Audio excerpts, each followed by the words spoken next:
prieštaravimų nėra, rezoliuciją laikysim priimtą. 8 rezoliucija. Ačiū labai, neblogai eina. Dėl apskaitos ir statybos. Papildymą siūlau, kad būtų uždrausta naudoti bulves ir grūdai alkoholiniam gėrimam gaminti. Teisingai.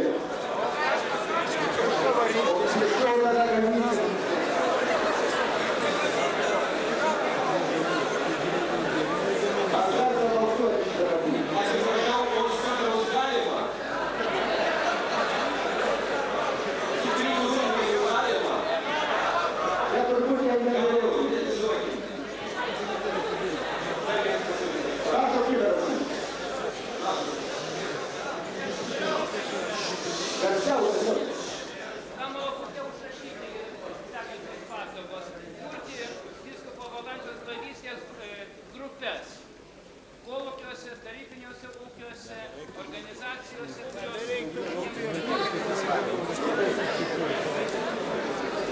Blaivybės grupės nežinoma kur. Priimam visi. Nesuprantam, pritarėm ar nepritarėm. Triukšmaujat, padėt pasiūlymų rimtų. Balsuokit tada, kas už tą pasiūlymą. Kokie kokie mandatus?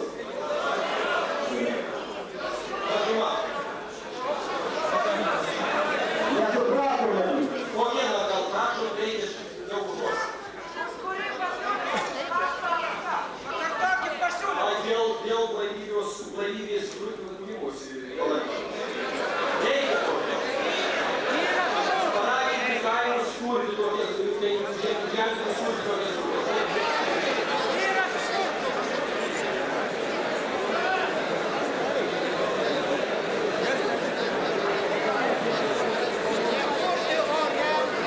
Nesuprantat jūsų triukšmo priežasties. Ar reikia blaivybės grupės kurti ar ne? Kultūra be blaivybės, tągi mes kalbam. Blaivybė kaime visais laikais buvo ir turi nusileidžiam. Balsuoti dar kartą. Taigi šitas pasiūlymas yra įtrauktas. Tai jam neįvyko apie valandžių. Ką pasiūlymą? Alio, galima? Prašom. Kadangi yra įsikūrusi vyskupo Valančiaus blaivystės draugija ir jį pageidauja, kad jos grupės kurtųsi kiek galima visur ir blaivybę plėstų. Ne, tai yra vyskupo Valančiaus. Savanoriškai taip, nes jų šūkis yra blaivi Lietuva, laisva Lietuva. Šito gerbiamų delegatų pasiūlymą priimam. Atsiprašau, aš sakyčiau, reikia mums ne per prievartą kurti, o remti pažymėti, o ne kurti. Remti. Ką turi pasiūlymą? Klausimas truputėlį sušnekėjo. Ačiū, Vangelė. Kada paminėjo remti. Truputėlį dovanokit. Apie blaivybę taip jau mes kariaujam. Tai nuo seno. Ir Valančius. Ir mes šiandien žinom, mes viską matom, kas dedasi. Tai tauta žengia į kapą. Reikėtų bus prisiminti ir spauda, ir radijas. Viskas reikėtų prisiminti. Ir jeigu susilaikom nuo tokių dalykų, dar yra priešingų tokių dalykų pasisakymų, tiesiog ir neklausyti.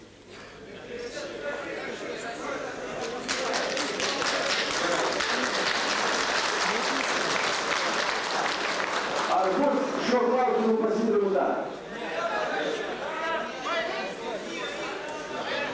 Reiškia, tada už šį pasiūlymą turbūt gal už visą rezoliuciją prabalsuoja. Tai prašom. Prašom papildymų dar reikia.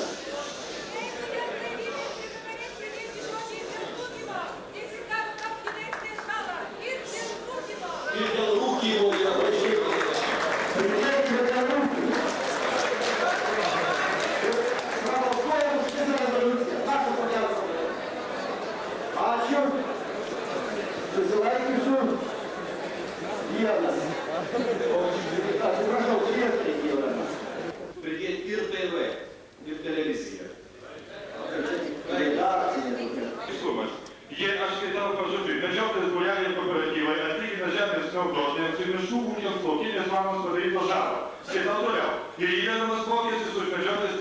pardavimą. Ar jums atrodo, kad čia 2 kartus mokam už tą patį? Reikia palikti vieną mokestį medžiotojų būriams ir kooperatyvams. Arba mokėti už darytą daromą žvėrių žalą, arba įvesti tik apmokamą žvėrių licenciją.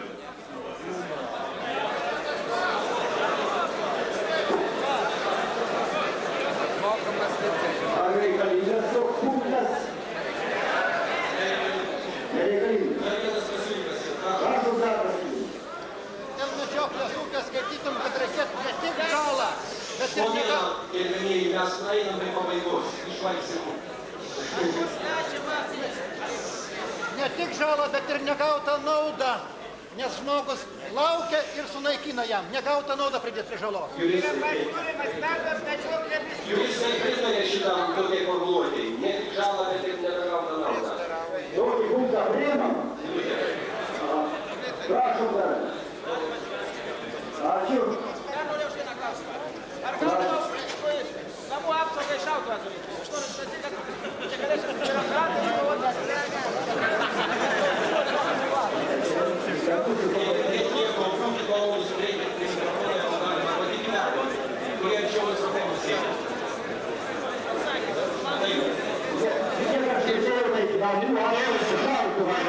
Čia buvo klausimas, ar gali ūkininkas laikyti šautuvą? Toks klausimas buvo duotas. Tiek žodžiausių vadintų žvėrių negyvulių druskų. Čia turbūt reikalingas leidimas, niekas nedraudė. Minutė, yra taip. Prašom per pertrauką prieiti gerbiamo Garkausko. Paaiškink. Kokia pasiūlymas šitos rezoliucijos? Prašau.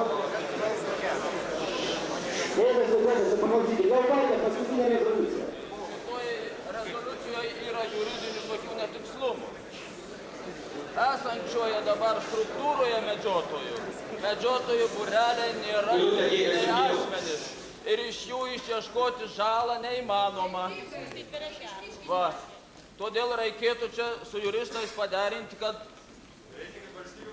viskai galėtų išieškoti. Yra vienas pasiūlymas, rimtas pasiūlymas yra. Medžioklę perduot miškų ūkiams. Tvarkyti. O tada bus tvarka.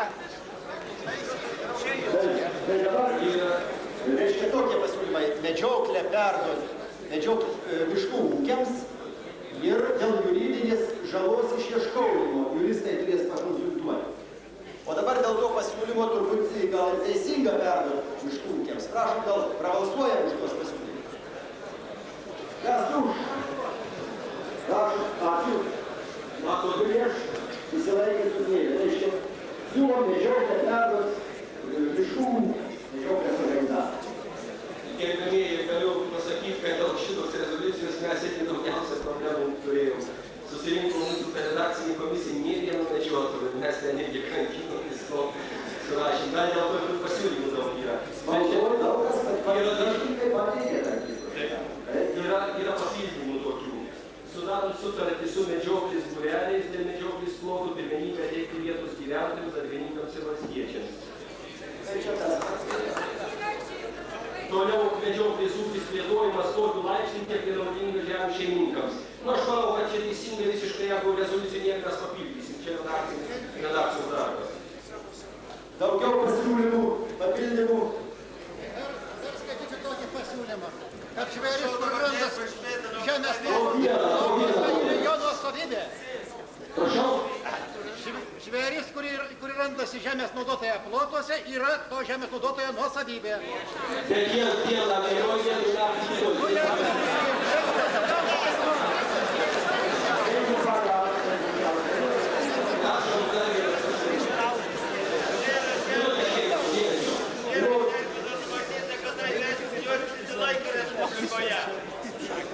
Aš esu medžioklė ryšys yra.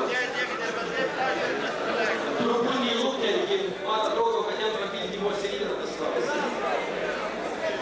Dėl medžioklės. Dabar dėl medžioklės, jeigu nėra daugiau papildymų, Jeigu galima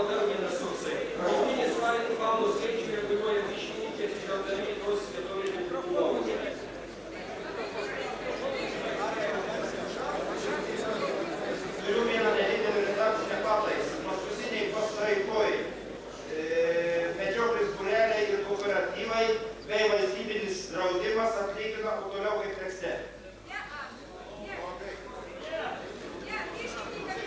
Paveskim suredaguoti. Redakciniai kolegijai. Galite greitai padaryti čia tiek pasiūlymų, jau mes nelabai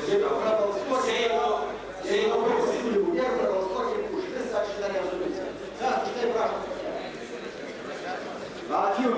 Prieš susilaikiusių mažumą. Rezoliucija priimta. Nežinau, čia yra tokių visokių smulkių papildymėlių, kur mes nežinom net tai kokios rezoliucijos šitą visą vietą. Ar mes toliau tęsiam ir čia, taip sakant, dar truputį džiaugiamės, ar pavedam redakciniai komisijai, kad dabaigtų visą. Atsiprašau. Mano buvo perduotas pasiūlymas dėl 11 rezoliucijos, ten, kur yra kalba apie darbo ir poilsį. Ten mano buvo pasiūlymas toks, kad ligoniai, kurie gydosi poilsio namuose, tas laikas neįsiskaito iš atostogų. Nes jeigu ligonis gydosi, tai jisai ligoninėje gydosi, ar sanatorijoje gydosi, negali būti tai atimama iš jo atostogų, o šito jūs nesvarstėt, praleidai. Gerai, aš pasakysiu, mes komisijoje truputį apsitarėm, pasakysiu, ko įsigandom.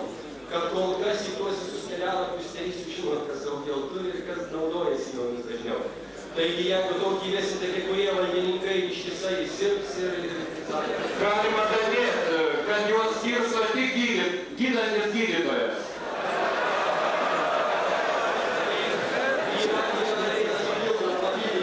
Esant profesiniam susirgimui. Taip. Kompromisas.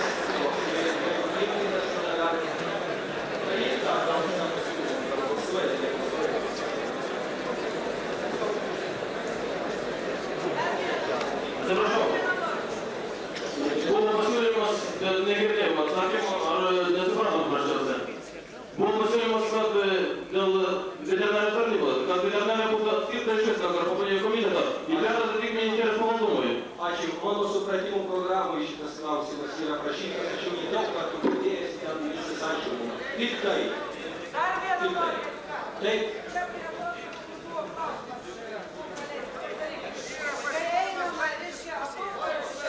Minutė tylos, negirdim nieko mes. Kai einama atostogų, šeštadieniai yra darbo dienos. Kai sergam, šeštadieniai yra nedarbo dienos.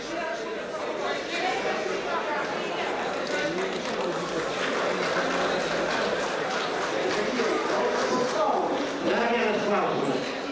Dėl rezoliucijų įsigaliojimo laikrodžių nėra visiškai.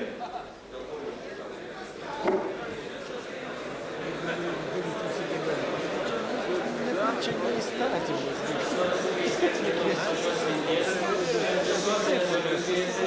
Visų detalių, kurios turi būti įdėtos į visą eilę įstatyminių aktų, mes nesudėsim. Tokia detalė kaip šeštadienis, skaityti ją poilsio dieną vieno atveju atostogoms ar visą kitą, čia yra ne rezoliucijos reikalas. Čia yra darbo įstatymo kodekso pakeitimo reikalas, tada galima kalboti ir pakeisti, bet ten jau mes siūlėm, kad keisti, peržiūrėti visus norminius aktus, bus pasikartoja. Dėl rezoliucijų įsigalioja, jos įsigalioja nuo priėmimo momento. Nes priimtas, jau galioja viskas, tvarkoj, paskelbs miestas, jeigu pasitikite redakcinę komisiją, minėjau, kad yra visokių pasiūlymėlių, kuriuos, kaip sakant, mes pažiūrėsim, kurie klijuojasi, kurie tinka į rezoliucijas įjungsim, kad reikėtų visiems čia 1000 žmonių, taip sakant, simčinas. Jeigu nieko prieš, tada ačiū labai už pagalbą.